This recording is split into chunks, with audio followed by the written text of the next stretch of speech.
Namaste, good evening. Let us begin.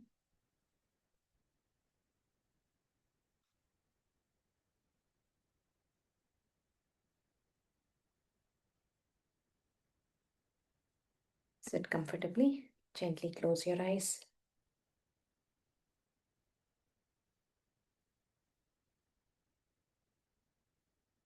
Connect with your breath.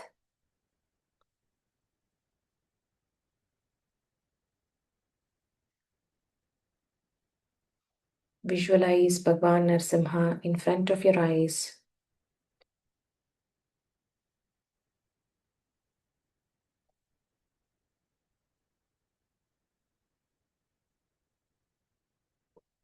Bring your hands to Namaskara.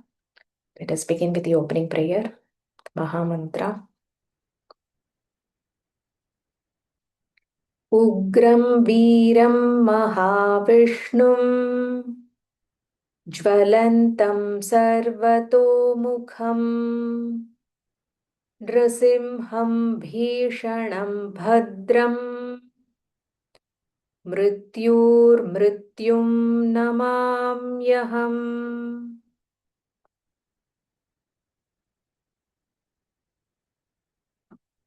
Gently open your eyes. So when we can chant this Narsimha Kavacham on a regular basis, we can chant every Saturday. Saturdays are auspicious.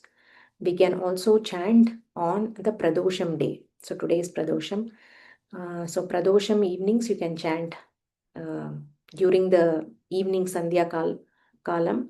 We can chant the Narsimha Kavacham. Also Narsimha Jayanti, which occurs every year. This year on 30th April. On that day we can chant.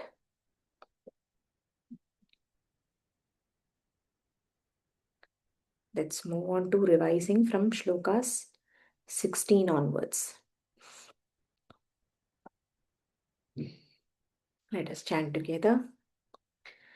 Surarajyapradav patu padau me nriharishvaraha sahasrashirsha purushaha patu me sarvashastanum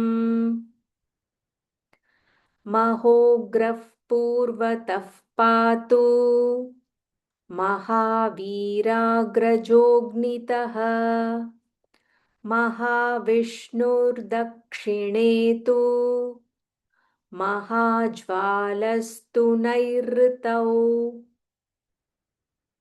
पश्चिमे पातु सर्वेषु दिशि मे सर्वतोमुखः नृसिंहः पातु वायव्याम् सौम्यां भूषणविग्रहः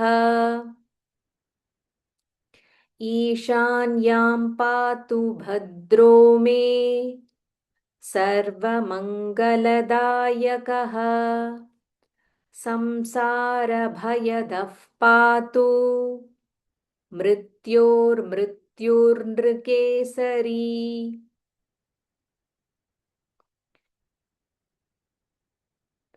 इदं नृसिंहकवचं प्रह्लादमुखमण्डितं भक्तिमान् यः पठेन्नित्यं सर्वपापैः प्रमुच्यते. पुत्रवान् धनवान् लोके दीर्घायुरुपजायते. यं यं कामयते कामं तं तं प्राप्नोत्यसंशयम्. सर्वत्र जयमाप्नोति सर्वत्र विजयी भवेत्. भूम्यन्तरिक्षदिव्यानां ग्रहाणां विनिवारणम् वृश्चिकोरगसम्भूत विशापहरणं परम् ब्रह्मराक्षसयक्षाणां दूरोत्सारणकारणम्. Today's shlokas from 24. Bhurje, Bhurje, Mahaprana and Bhu Dirgha. Bhurjeva, Talapatreva, Talapatreva, Kavacham, Likhitam, Likhitam, Kha Mahaprana, Likhitam, Shubham, Shubham. Bhurjeva, Talapatreva, Kavacham, Likhitam, Shubham.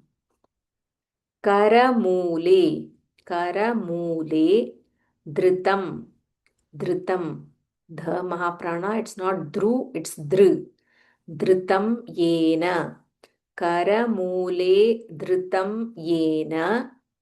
Siddhyeyuhu. Siddhyeyuhu. There is a visarga followed by ka. So Siddhyeyuh karma, the aspirational sound. Siddhyeyuh karma siddhayah. Karma siddhayah. Dha Mahaprana. So half the followed by full Mahaprana dha. So karma siddhayah. Siddhayah. So here the procedure to chant. Another way to chant this Kavacham is mentioned. One is it can be written, likitam. We can write on a birch tree bark, that is bhurja, that is the bark of a particular tree, or it's mentioned as talapatra, leaf of the palm leaf. So this kavacham can be written in either of these two leaves, or on the leaf or the bark, and it can also be attached to the wrist. So this part is called as the karamula. So the morning shloka that we usually chant as soon as we wake up, Karagre Vasate Lakshmi. So we when we wake up, we open our palms and we chant, we invoke goddess Lakshmi, Saraswati, and Gauri in various positions on our palm, on our hands. So this part, Karamula, Karam here is where the wrist position. So this can be inscribed. It can also be attached to the wrist. Some procedures are given. So Likhitam, Likhita Japa is also quite important. So some of you might be writing Rama Japa, Sri Rama Jayam. So similarly, this Kavacham can also be written as a Likhita Japa. Likhita Japa. So such a person who practices writing, such a person will find siddha, success, in karma siddhayaha, in all the pursuits, whatever actions, activities such a person undertakes, he or she will attain success. That is the meaning. Let us chant. Bhurje vatalapatre va, Bhurje vatalapatre va, Bhurje vatalapatre va, Kavacham likhitam shubham, Kavacham likhitam shubham, Kavacham likhitam shubham, Karamule dhritam yena, Karamule dhritam yena, Karamule dhritam yena, Siddhyeyuh karma siddhayah, Siddhyeyuh karma siddhayah, Siddhyeyuh karma siddhayah. Bhurje vatalapatre va, Kavacham likhitam shubham, भूर्जे वातालपत्रे वा कवचं लिखितं शुभम् भूर्जे वातालपत्रे वा कवचं लिखितं शुभम् करमूले धृतं येन सिद्ध्येयुः कर्मसिद्धयः करमूले धृतं येन सिद्ध्येयुः कर्मसिद्धयः करमूले धृतं येन सिद्ध्येयुः कर्मसिद्धयः Complete shloka 3 times. भूर्जे वातालपत्रे वा कवचं लिखितं शुभम् करमूले धृतं येन सिद्ध्येयुः कर्मसिद्धयः भूर्जे वातालपत्रे वा कवचं लिखितं शुभम् करमूले धृतं येन सिद्ध्येयुः कर्मसिद्धयः भूर्जे वातालपत्रे वा कवचं लिखितं शुभम् करमूले धृतं येन सिद्ध्येयुः कर्मसिद्धयः नेक्स्ट श्लोका देव असुर देवासुर देवासुर मनुष्येषु मनुष्येषु there is a half मूर्धन्य sh here मनुष्येषु again मूर्धन्य sh देवासुर मनुष्येषु स्वं स्वं स्वमेव स्वं स्वमेव जयं जयं लभेत लभेत भ महाप्राणा लभेत देवासुर मनुष्येषु स्वं स्वमेव जयं लभेत एकसन्ध्यं एकसन्ध्यं त्रिसन्ध्यं त्रिसन्ध्यं वा एकसन्ध्यं त्रिसन्ध्यं वा यफ यफ पठेन् नियतो so there is a visarga followed by pa so yaf pathe tha mahaprana there is a half na and then a full ni so pathen niyato naraha naraha so here again the procedure to chant continues um, you can either chant once a day eka sandhyam or Trisandhyam. Trisandhyam is 3 times during the Sandhya Kala. So either early morning, just when the sun is about to rise, or when the sun is about to set, or in the afternoon, during the noon time. So these are the 3 Sandhya Kalas where we can chant, or even once a day is also fine. So va means or, either once a day or thrice a day during the Sandhya Kalam. Pathen niyato naraha, one who regularly chants this kavacham, they will be jayam labet, they will be victorious, they will experience success, victory among devas, asuras and manusha, humans. So in all their pursuits, they will be the victorious. So that is again reinforced in this shloka as well. Let us chant. Devasura-manusheshu Devasura-manusheshu Devasura-manusheshu Swam swameva jayam labhet Swam swameva jayam labhet Swam swameva jayam labhet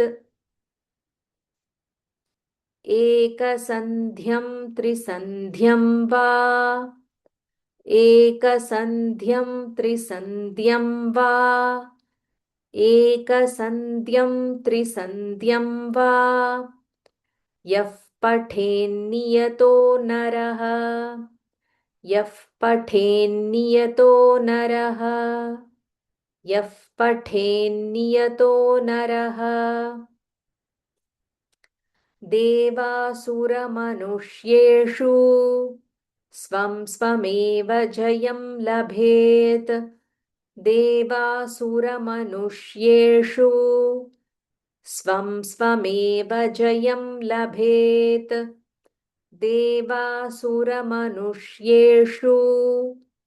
स्वं स्वमेव जयं लभेत् एकसन्ध्यं त्रिसन्ध्यं वा यः पठेन्नियतो नरः एकसन्ध्यं त्रिसन्ध्यं वा यः पठेन्नियतो नरः एकसन्ध्यं त्रिसन्ध्यं वा यः पठेन्नियतो नरः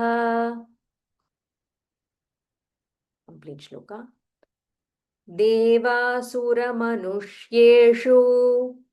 स्वं स्वमेव जयं लभेत् एकसन्ध्यं त्रिसन्ध्यं वा यः पठेन्नियतो नरः देवासुरमनुष्येषु स्वं स्वमेव जयं लभेत् एकसन्ध्यं त्रिसन्ध्यं वा यः पठेन्नियतो नरः देवासुरमनुष्येषु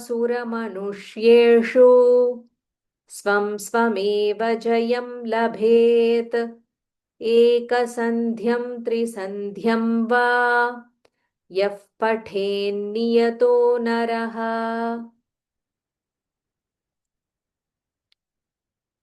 नेक्स्ट श्लोका सर्वमङ्गलमाङ्गल्यं सर्वमङ्गलमाङ्गल्यं भुक्तिं भुक्तिं भ महाप्राणा भुक्तिं muktim. There is a difference. Here it is bha, here it is ma.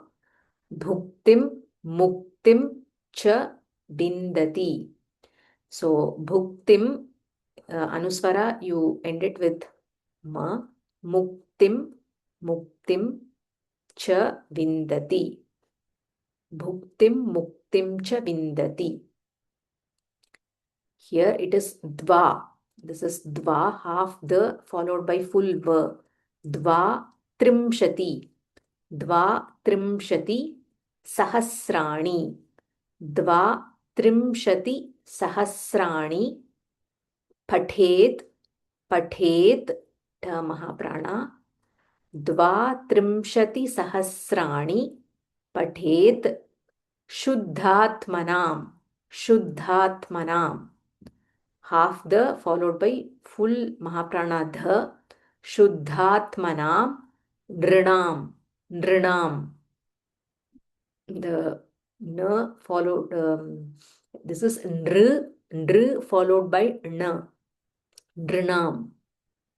So here, how many times to chant? So once a day, thrice a day. If you keep chanting, eventually you will, with this practice, the goal is for us to hit this 32,000 times. Dva trimshati. Trimshati is 30. Dva trimshati is 32. Sahasrani is 1000. So 32,000. Dva trimshati sahasrani. Pathet. One who chants this 32,000 times with pure heart. Shuddhatmanam. With a pure heart who chants this 32,000 times, such a person will attain Sarva Mangala Mangalyam, the most auspicious of the auspicious.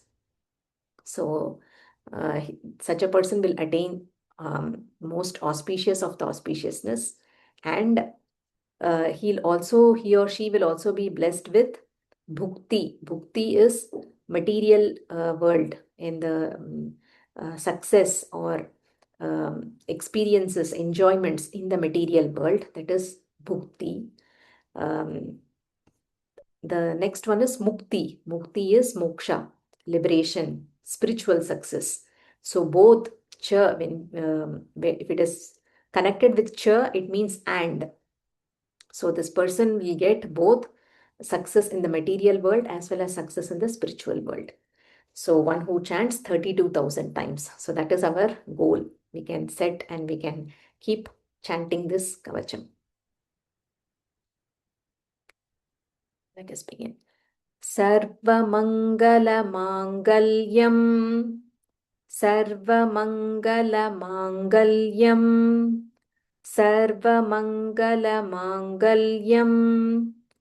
Bhuktim muktim cha vindati. Bhuktim muktim cha vindati. Bhuktim muktim cha vindati. So here this anusvara, right? So here you can say bhuktim muktim cha vindati. That is fine. Another way to uh, chant, this is only applicable for chanting, is bhuktim muktim cha. So here anusvara is followed by the chavarga. So the anunasika is cha cha ja ja nya nya. So muktincha vindati. Just makes the chanting more smooth. Bhuktim muktincha vindati. Bhuktim muktincha vindati. Bhuktim muktincha vindati.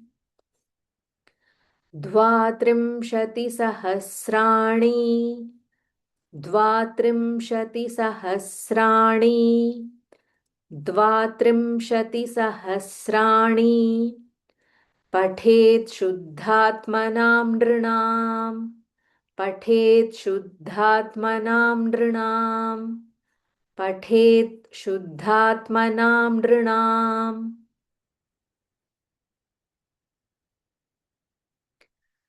First line. Sarvamangalamangalliyam bhuktim muktim cha vindati. Sarvamangalamangalliyam bhuktim muktim cha vindati. Sarvamangalamangalliyam bhuktim muktim cha vindati. द्वात्रिंशतिसहस्राणि पठेत् शुद्धात्मनां नृणाम् द्वात्रिंशतिसहस्राणि पठेत् शुद्धात्मनां नृणाम् द्वात्रिंशतिसहस्राणि पठेत् शुद्धात्मनां नृणाम्. Complete shloka. सर्वमङ्गलमाङ्गल्यं भुक्तिं मुक्तिं च विन्दति.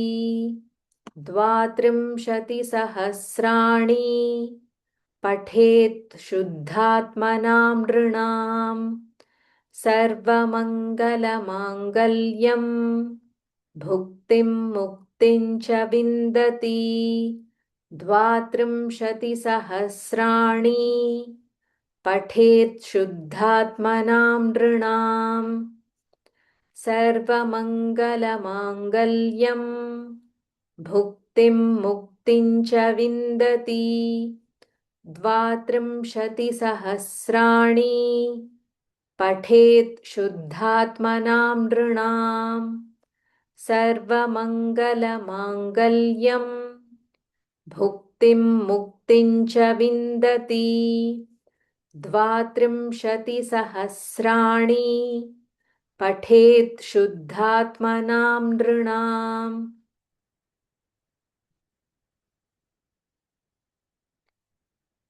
We can do one more shloka. कवचस्यास्य मन्त्रस्य कवचस्यास्य मन्त्रस्य mantrasiddhihi. There is a half the and a full the. Mantrasiddhihi, the visarga followed by pa. Prajayate. So we need to say mantra siddhif prajayate. Mantra siddhif prajayate. Anena, anena, mantra, anena mantra rajena. Anena mantra rajena kritva, kritva, kritva bhasma. Bha mahaprana, bhasmabhi, bhasmabhi mantranam, mantranam, bhasmabhi mantranam. So kavachasyasya, by chanting this kavacham, kavachasyasya mantrasya, by chanting this kavacham, which is a mantra, mantra siddhif prajayate, one attains mantra siddhi. So all the benefits that are being spoken about by chanting this mantra, such a person will attain all the mantra siddhis. Anena mantra rajena. This mantra is considered as the king of mantras. Mantra rajena. So king of mantras. And by chanting this mantra, bhasmabhi mantranam, one can energize or consecrate this bhasma. Bhasma is the sacred ash. So one can energize sacred ash. It is also said that whenever we chant any stotra, any long stotras, uh, we can keep a glass of water and in front of us, and then we chant the mantra. And then after finishing the mantra, we should drink the water. So as we chant, the water gets energized. Similarly, here the example given is how this mantra can consecrate or energize bhasma, the sacred ash.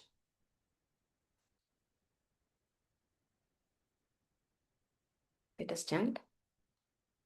Kavachasya mantrasya, kavachasya mantrasya, kavachasya mantrasya, mantrasiddhif prajayate, mantrasiddhif prajayate, mantrasiddhif prajayate.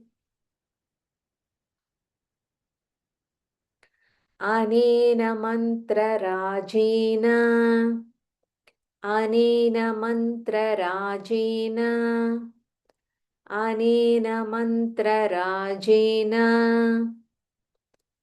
कृत्वा भस्माभिमन्त्रणम्, कृत्वा भस्माभिमन्त्रणम्, कृत्वा भस्माभिमन्त्रणम्.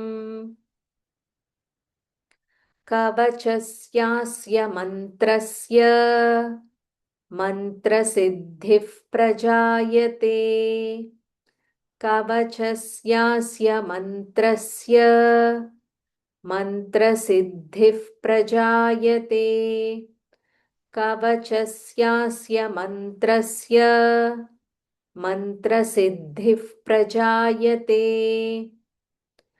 अनेन मन्त्रराजेन कृत्वा भस्माभिमन्त्रणम्, अनेन मन्त्रराजेन कृत्वा भस्माभिमन्त्रणम्, अनेन मन्त्रराजेन कृत्वा भस्माभिमन्त्रणम्. Complete shloka.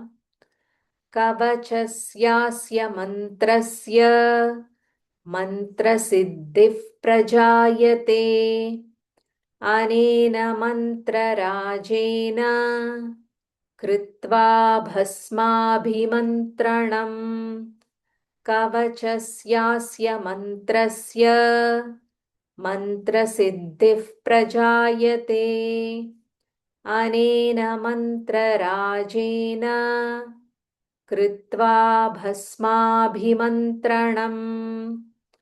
कवचस्यास्य मन्त्रस्य मन्त्रसिद्धिः प्रजायते अनेन मन्त्रराजेन कृत्वा भस्माभिमन्त्रणम्.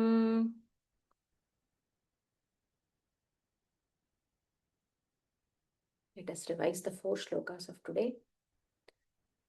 भूर्जे वातालपत्रे वा कवचं लिखितं शुभम् करमूले धृतं येन सिद्ध्येयुः कर्म सिद्धयः.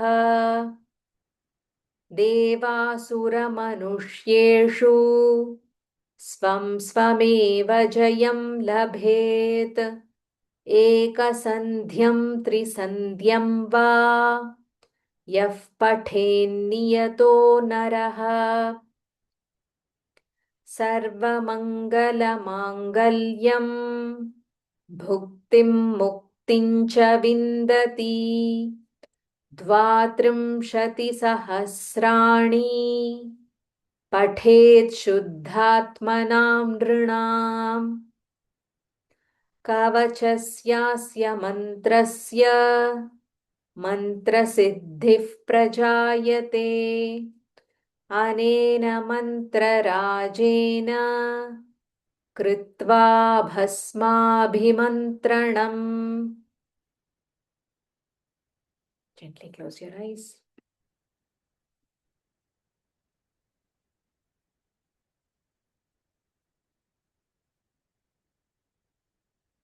Notice the vibrations of the chanting lingering in your head region.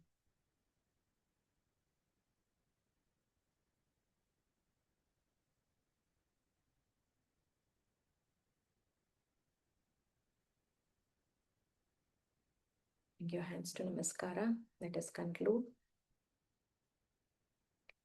कृष्णाय वासुदेवाय देवकीनन्दनाय च नन्दगोपकुमाराय गोविन्दाय नमो नमः. Let us take the blessings of Bhagwan Narasimha.